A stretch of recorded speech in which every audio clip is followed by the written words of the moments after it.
white collar never fit clean on me. Only thing nice is the chains on me. Playing dirty, trying to switch on me. Only thing pretty is the... Wherefore art thou from? Where's it going? What is it? Is it in season? How far has this traveled? Is that happy? You sure you need it? As chefs, we ask questions about food. I've been out here wildin'. Angel on my shoulder saying bout it. Why so much plastic? We sit between the food you eat And how it gets to you. I swear to God, if my So we're getting together, From all countries. all parts of the industry. All walks of life. To bring positive change to the kitchen. We're talking gon' crash, soil, pedal down. Carbon. Waste. Diversity, Biodiversity. Water. accessibility, and what have we got to say for ourselves? Plenty. This is the Chefs Manifesto.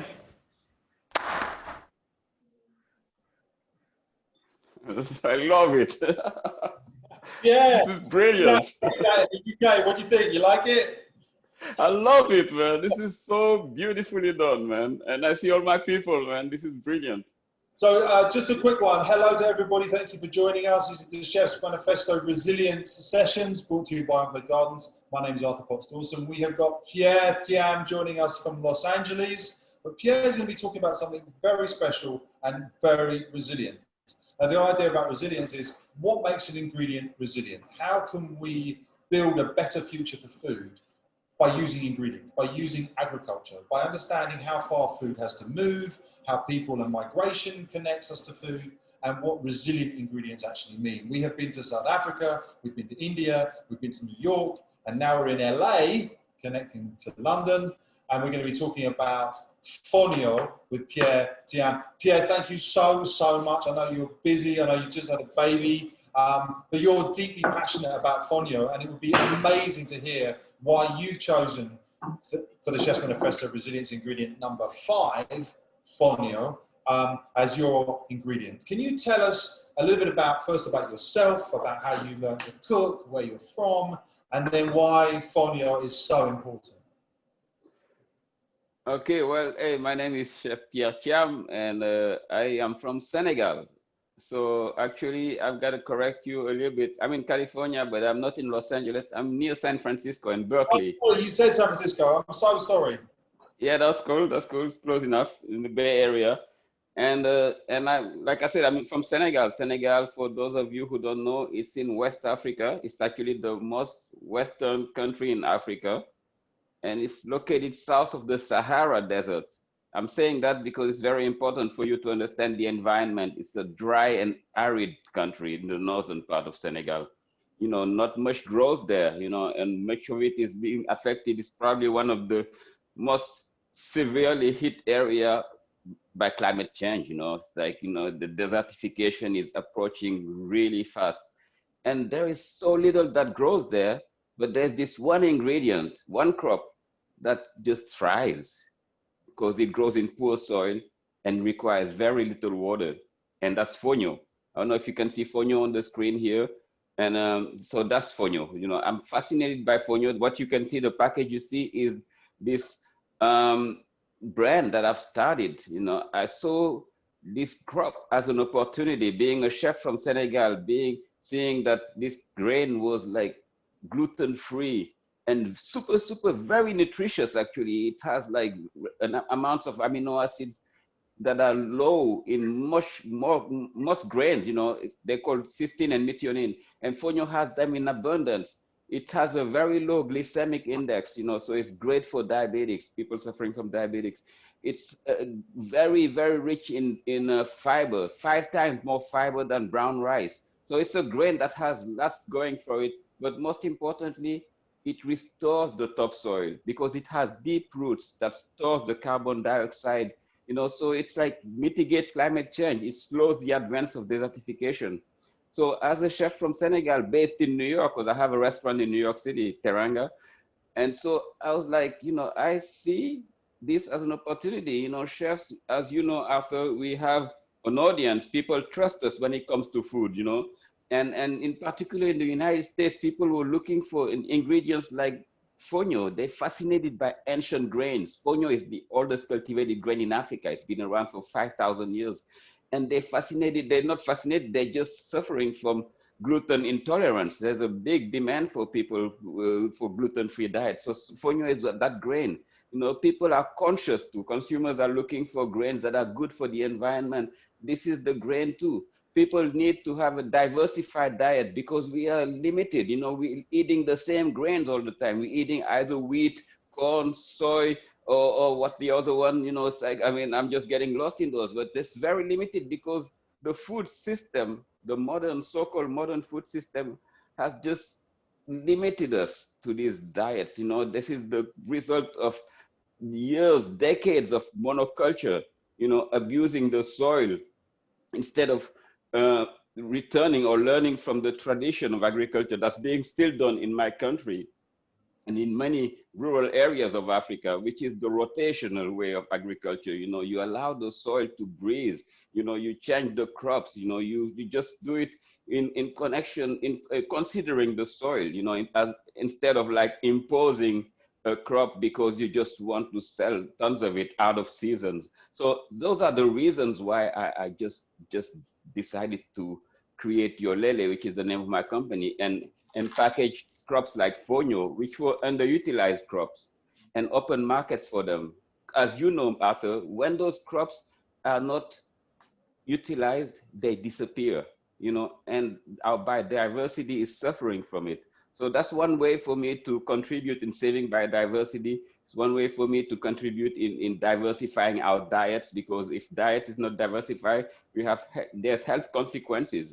A lot of the diseases that we are facing right now are directly connected to the way we eat, you know, and this is because we don't diversify our diet enough. And a grain like fonio has it going for it. You know, it's not only, like I mentioned, it's nutritious, it has fiber, it has low glycemic, and it digests very easily. And the most important thing, and you're gonna see it in the video now, it cooks so easily. It cooks in 5 minutes. You know, it's like one of the fastest growing crop. It grows in 2 months and it cooks in 5 minutes. So it's, you know, it's an amazing grain, you know, and I've been working with farmers. I work directly with farmers because my mission is to really bring economic opportunities in those regions. They are the poorest regions of the world.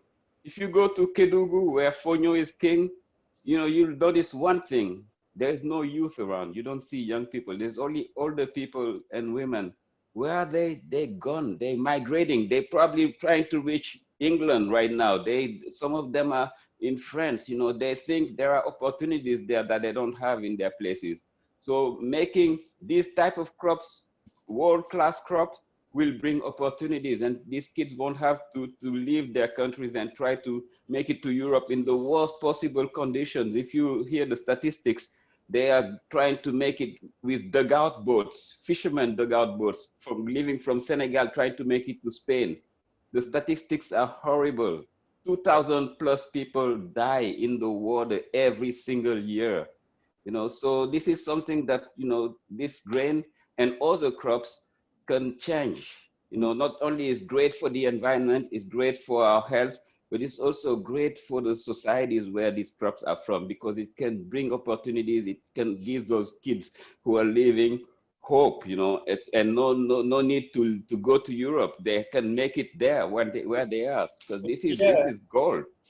In a way, Pierre, you're saying that not only does a crop provide resilience for healthy soil and for healthy diet, but it's for a healthy socio-economic environment where a single product could revitalize and re-establish what is an ancient culture. I mean, you talk about 5,000 years of fonio, but that's, you know, for millennia people lived in West Africa. You can rebuild and be more resilient as a nation through growing the right crops. I mean, that's a really, really interesting subject. Absolutely, not to mention food security, because, you know, take countries like Senegal, we are still importing like broken rice. You know, this is a funny story. I can go on this forever. You know, I get so passionate because food is politics, man. But yeah. I get so passionate. Okay, Senegal was, I'm going to be very quick. Senegal was colonized by the French, right? And the French came, you know, colonization was a business, right? The French wanted our farmers, our agriculture, to be growing peanuts at the time. Like, you know, in Cote d'Ivoire, they wanted them to grow cocoa. You know, in other parts of Africa, East Africa, it was tea. You know, the French and the British, you guys know that. So, okay, so this is how it went. so the French were in Senegal, but they were also in Vietnam. At the time, Vietnam was called Indochina, right? And Vietnamese had rice, you know, and Vietnamese were processing their rice. And there's, after you process the rice, there's the debris of rice called broken rice, the debris, right? At the time, the Vietnamese would give it for their animal feeds, right? And the French said, let's bring it to Senegal. So the Senegalese farmers would focus on growing peanuts because we wanted peanut oil from those peanuts. And the Senegalese farmers won't think about growing fonio or millet or sorghum, those crops that we don't have any need for, us French, you know, we don't use that, you know, and they will eat the broken rice. And they brought the broken rice, and the Senegalese embraced it because we were so brainwashed in thinking everything that comes from the West is best. You know, the French are bringing this, is best. That's fine then, but 60 years after independence, we are still importing that broken rice. You know, and we're looking down at products like fonio. You know, 60 years after independence, every street corner of Senegal, you would see croissant and baguette. Yet we don't grow wheat. You know, but we do the best croissants and baguettes, as good as in Paris, I tell you, man. But they're delicious. I have nothing wrong with it. But you don't see fonio products in the streets of Dakar, you know, because we still look down at these products that are far more superior than the broken rice, than the baguette, the wheat on the baguette, you know. So anyway, so this is just to tell you how this whole thing is going. And I see there are questions coming for me, but I can't read from this far. So if you read them closer. The question. Okay. The question here is, how does funio differ from millet visually? Actually, it's go ahead. Yeah, it's from the millet family. Yeah, but visually it's different because it's a tiny. It looks like couscous. It looks. Some people see it. It looks like sand. You know. I'm gonna take a close up here. If you can see.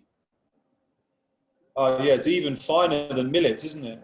It's much finer than millet, much finer. It literally looks like sand, you know. So I don't know if you can. It looks a little bit like teff. You know, teff has that very, very, very fine grain. It does. Teff is another ancient grain from from Africa. This one is from East Africa, and fonio is from West Africa.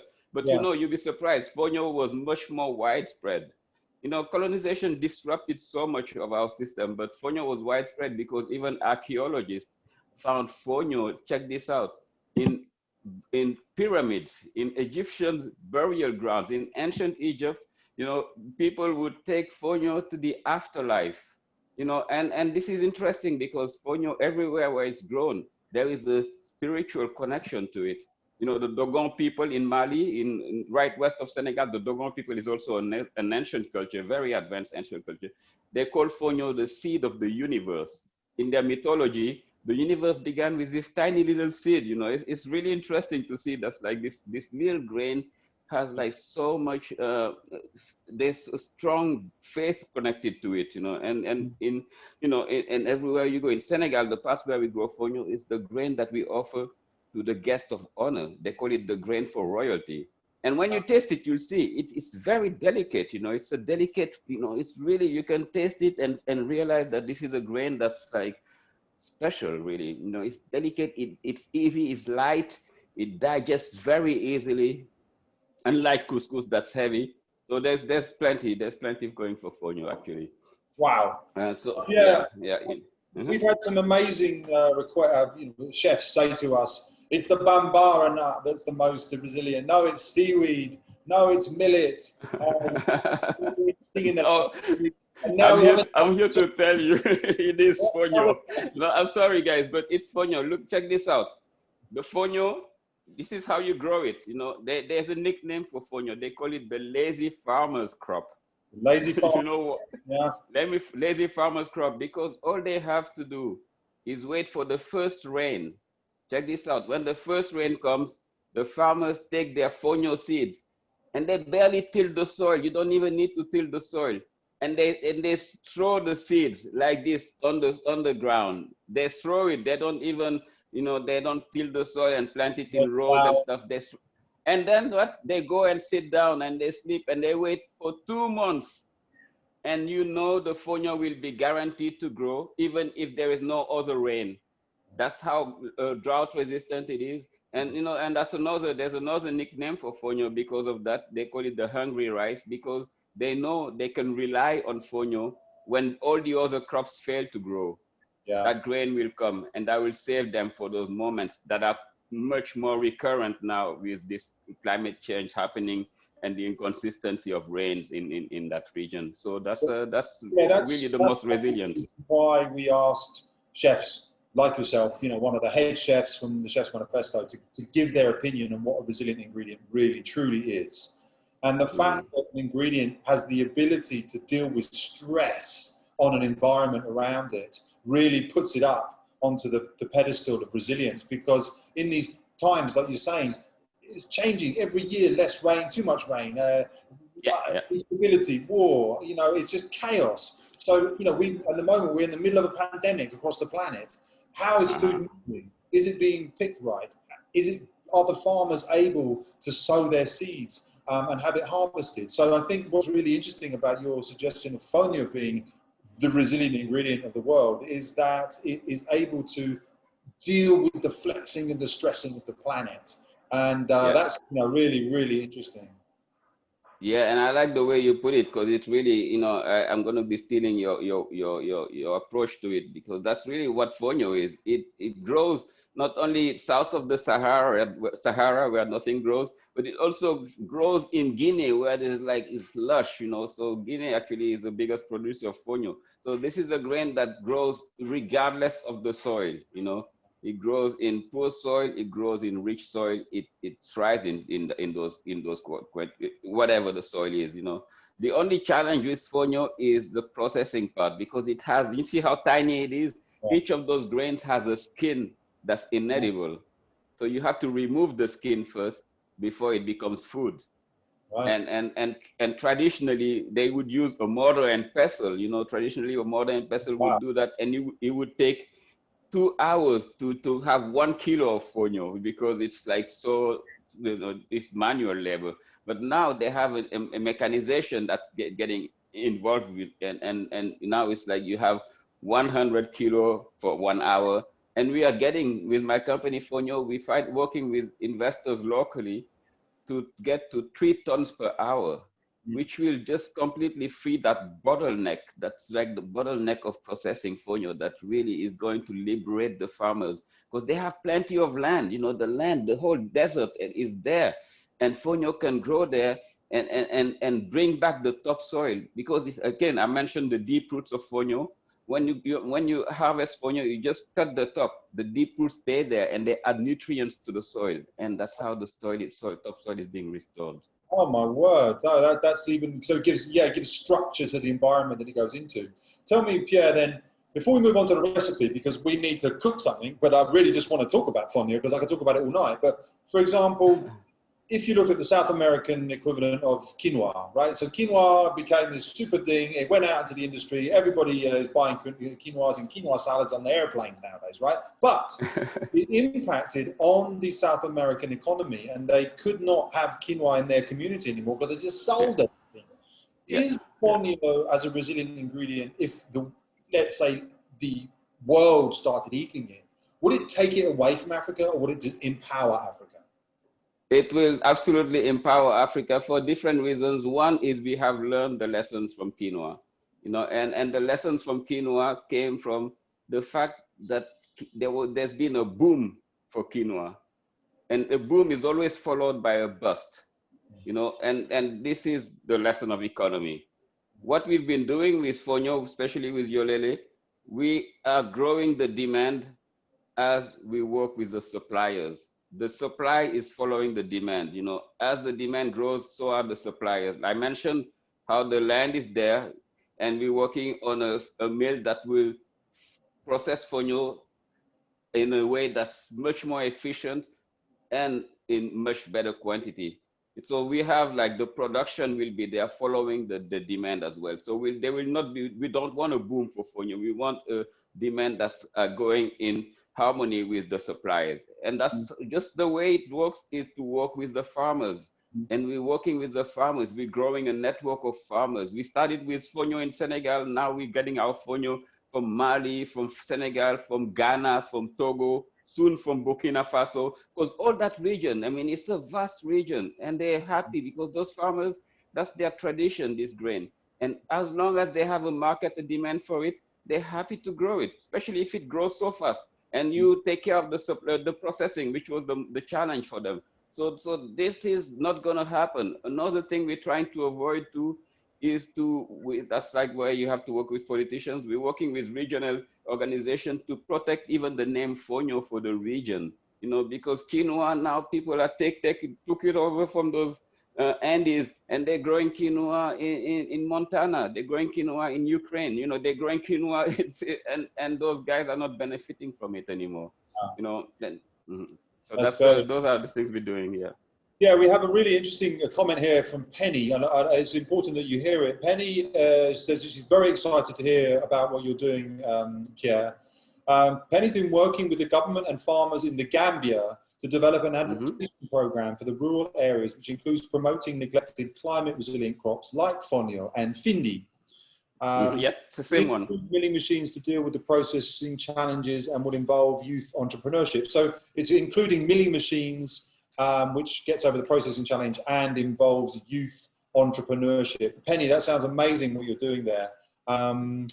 I want to hear more about what Penny is doing. Can you connect us later? Because this is so Penny, please do. Let's connect you to Pierre. I think it's very important that you two should talk, because it sounds like you have a mutual conversation to have there. Pierre, we need to cook, or you need to cook, and I need to try and follow. Yeah. Come on, let's taste Fonio. Let's see how you cook it. Tell us what you're going to do today, Pierre. So here you probably can see on this screen here. I'm going to get it closer to you. Or maybe I'll take the camera. Yeah, I can see it. You can see it? Okay. This here. Yeah. I have a vinaigrette. Vinaigrette, you can make any vinaigrette of your liking, really. I have beets here, beets that I've roasted. These are beets from my backyard, actually. I've been growing, you know, since I arrived in the Bay Area. You know, the soil is so great. I've been growing amazing produce, you know, including these beets. They're baby beets. I just pulled them out yesterday. And I have fonio, of course. And I have pickling vinegar. That's just vinegar and sugar, really. You know, that's pretty much for 1 cup of vinegar, half cup of sugar. And I dissolve it. I bring it to a boil, dissolve it, and that's pretty much it. That's a quick pickling. And here I have some carrots that I have grated, and some shallots, and I added a tablespoon of salt here just to degorge it. So I'm going to degorge it I let it sit for about an hour until the salt gets the water out, and then I'll squeeze it out before I add it to my fonio salad. And I have some parsley. I was supposed to have dill, and I thought I had dill, and then I didn't have dill. So this is what happened when you are the one-man production here. And so I'll have parsley. That'll bring that herbaceousness and that freshness to the salad. And you also have a knife there, Pierre. That knife is obviously gorgeous. Oh yes, great. And you like the knife? These are great, man. I got them in Tokyo last year, actually. Last spring, I went to. I was there for Sakura, for the cherry blossom, and of course, you know, I had to get the knives. And then this is great. Wow. So what are we going to do? We're going to cook this together. You show me what you want to do, Pierre, and follow along. So we're first going to bring the water to a boil. So I have 1 cup of fonio and about 1.5 cup of water. I don't know if you, hold on 1 second. This is supposed to be on this camera. Just to let everybody know, this is a new one for us. Pierre is so professional that he's got 2 cameras running. One on him, on the Fonio product.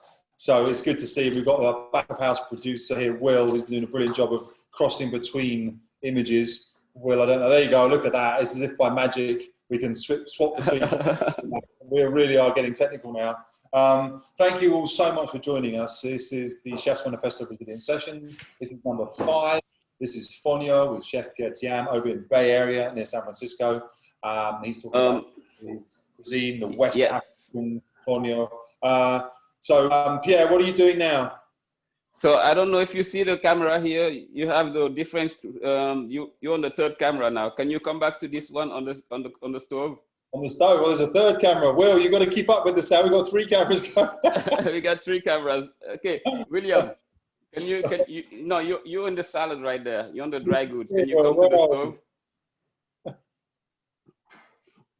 stove? Okay, this one here. You see my hand? Yeah, there we go. Just a quick one. I just want to say quickly hello to Alejandra. Hello, hi Alejandra. Hi Danielle. Daniel over there in South America. Nice to see you all. Great to see all your faces still tuning in. Okay, so now we're onto the pan here. Great. Yeah, you're onto the pan, and the pan has 1.5 cups of water.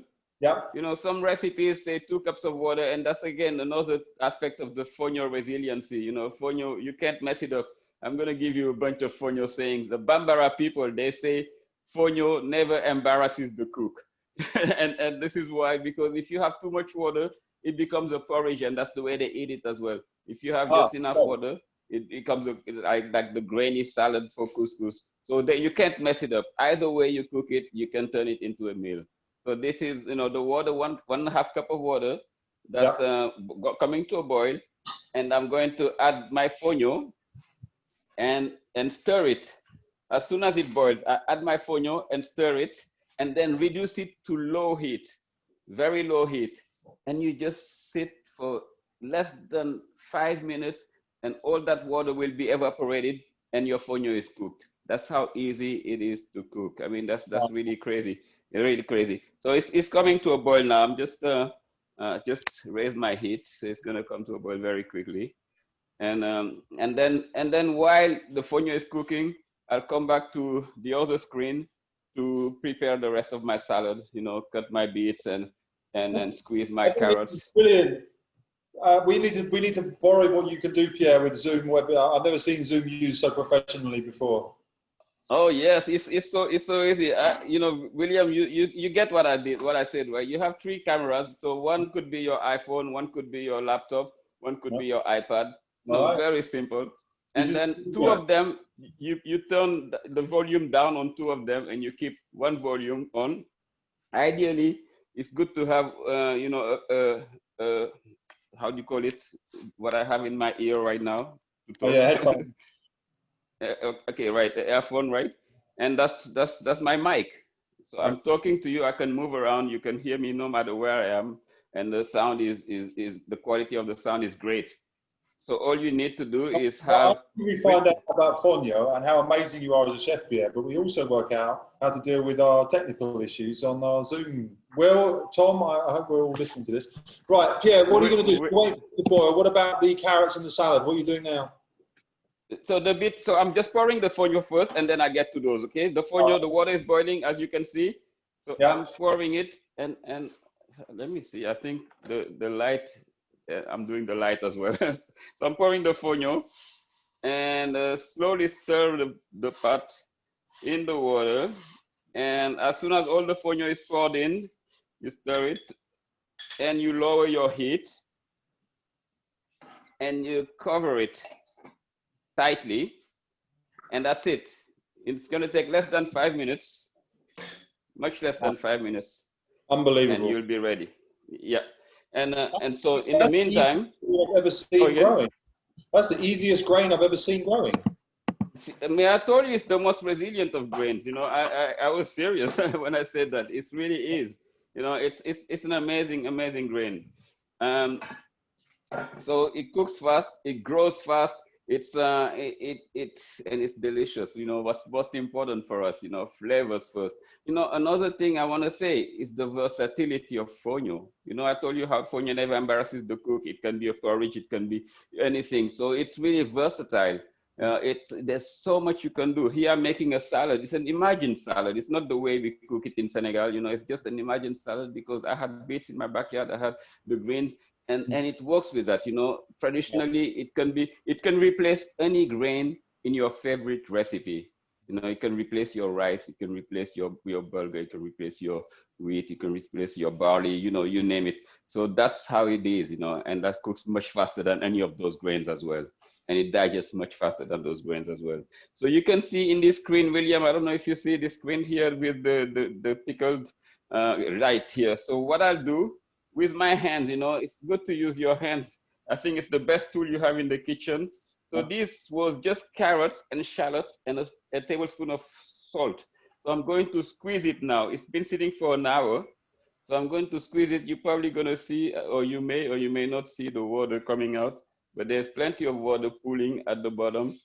Yeah.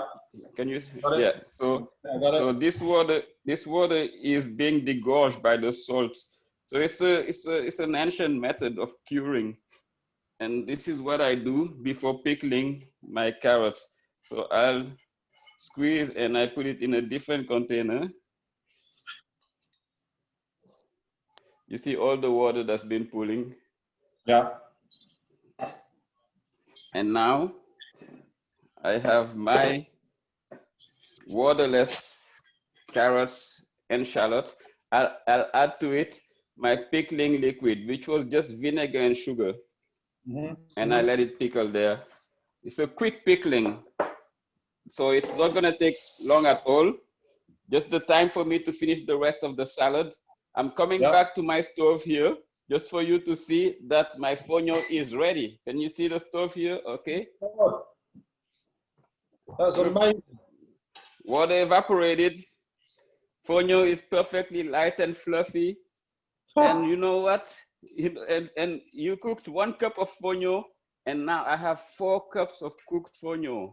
So it's very generous. It's a generous grain, you know. And I know why the Dogon call it the seed of the universe. You know, it's really a grain that's giving. It keeps giving. It gives to the soil. It gives to your body. It gives to us chefs. You know, it's just a giving grain. So I'm going to bring my fonio in a bowl here so I can cool it down.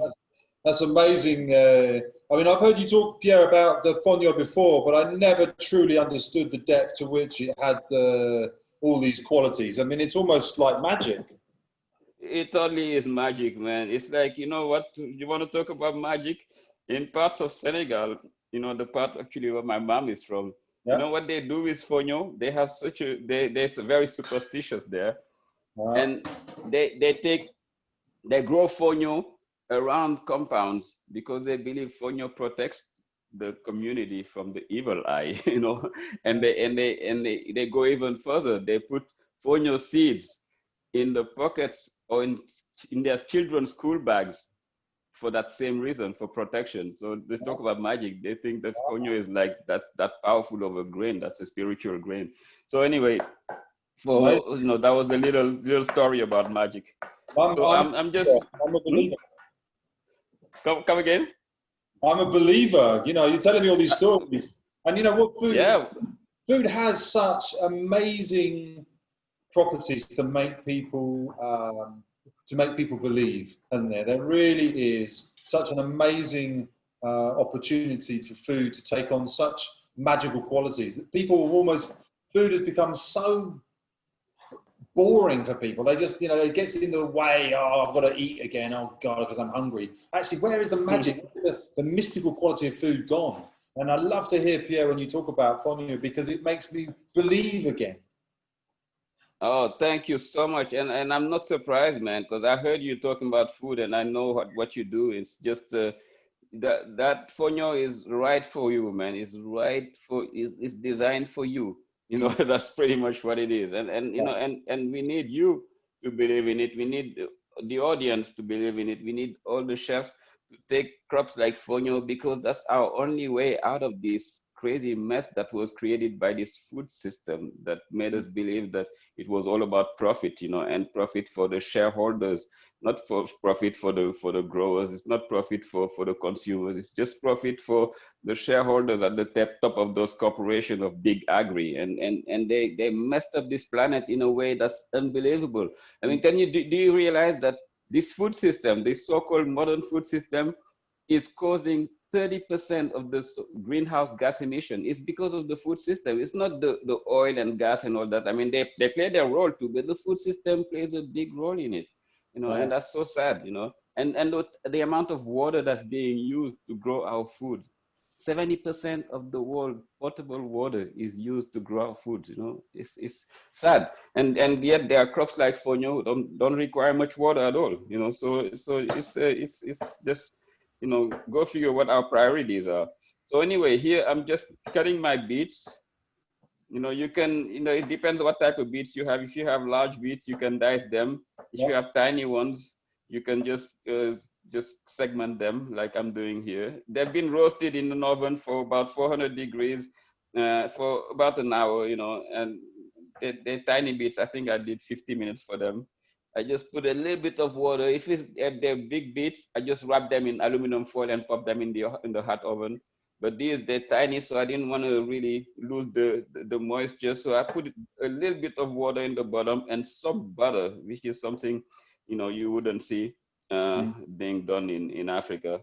Just while you're preparing your food a little bit there, Pierre, I thought I would just add some points. We've had something come in from Alejandra saying she hasn't seen fonio in Mexico, and she's going to use amaranth for this recipe instead. But there's another chance for you to get fonio to Mexico. And there's a question here from Karen asking, is fonio available in the UK? And I know that it is. You just have to go online. And David is ordering some fonio online now because he's now awesome. Okay, well, that person, David, order fonio from yolele.com because you know, you're going to see few other fonio companies out there. You know, there's no guarantee that the processing is done right. I'm not just saying it because that's my company, but this fonio is clean. Other fonio you may order and you may find it sandy because it hasn't been processed the right way. And we're working directly with farmers. We want really the farmers to benefit from their crops. They're the ultimate beneficiaries. So we have to keep that into consideration as well. So David, my company is, sorry? Yeah, so is it yolele.com? Is it, Pierre? Where is it? Yolele.com, YOLELE.com. Okay. And yeah, there we go. Someone just put it on the screen. Yeah, So that's, put it up, you know, you can order it directly, and I believe now you can receive it all over Europe now from the company. So okay, back to the recipe. Let's keep going. Let's keep going. So did you see I chopped up my beets here, right? Yeah. And yeah. Can you? Sorry, you said something? Yeah, no, I can see you chopped the beetroot. I've got my beetroot here. I've got my my cooked grains. Okay, you got your cooked ones. Okay. So the beets are going into a bowl.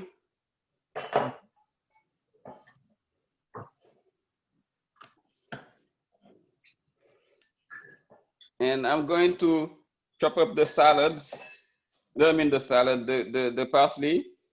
Yeah. You know, and dill goes so well with beets, so that's why I recommended dill. But if you don't have dill, like that's the case for me, you know, parsley will do. You know, it's gonna add some freshness to the salad, and also some beautiful contrast. The green with the red of the beets is gonna be a nice color too. You know, because we eat with our eyes first, so it's important to think about the way the salad's gonna look once it's ready. Roughly chopped. Yeah.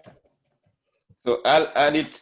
No, I won't add it actually. I put it aside because you want to add the greens at the last minute, right before serving, you know, because the vinaigrette has acid to it, you know, and the acidity is going to kill the chlorophyll of the greens, and it's not going to look so green and colorful. So it's going to start to have a little gray, dull color to it. So that's. So anyway, here I am. I have my beets. To it, I'm going to add the fonio that I've cooled a bit before. You know, if you weren't on TV, I would cool it even a little longer, but that's fine. So I'll add my fonio. Yeah. To the beets, you know, however amount of fonio you want, and I'm going to add to strain, and then add my pickled carrots. So I'll first strain them.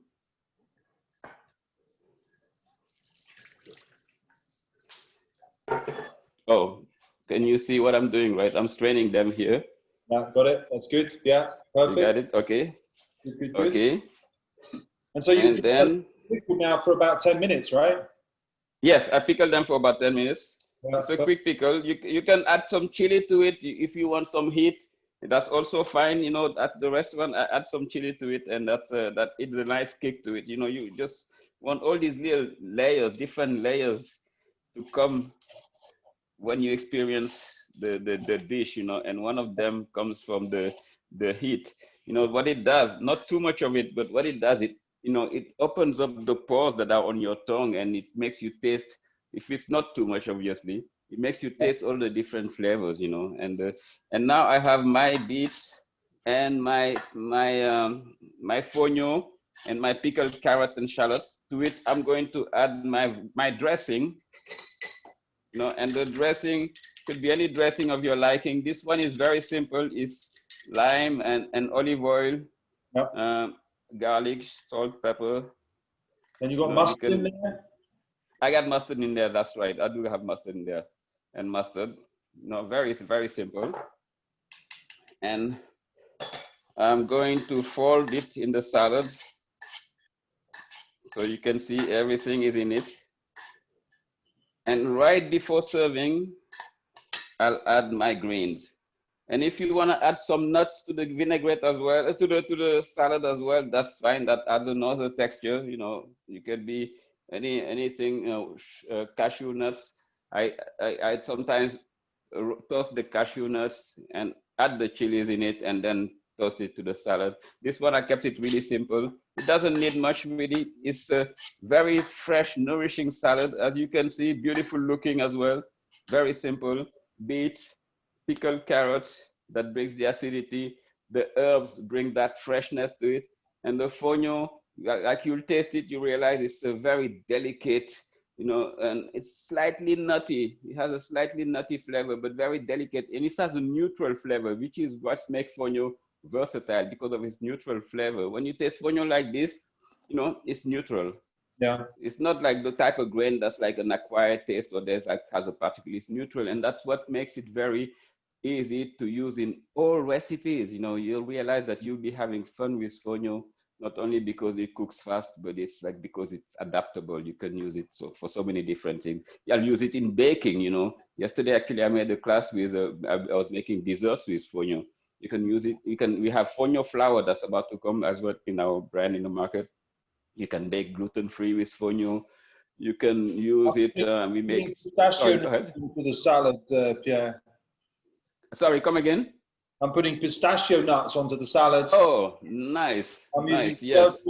fresh chervil, and I've got a salad that looks nothing like yours, but still. I'm sure. Can I see? Okay, wow, it looks beautiful. I can taste the pistachio in here. It's gonna play beautifully, and the chervil is like such an elegant look. I've got some nice spicy mustard in there, a little bit of vinegar. Now, Pierre, it's really, really important that, you know, we get across the message that the future of food is partly in the hands of chefs, because chefs are communicating from being connected to the field, connected to the soil. And I know that you've had such an amazing connection to farmers and to fonio and to the soil in West Africa. Before we say goodbye, could you tell us, you know, how important it is from a resilience perspective that we focus on farmers and supporting the farming of the future?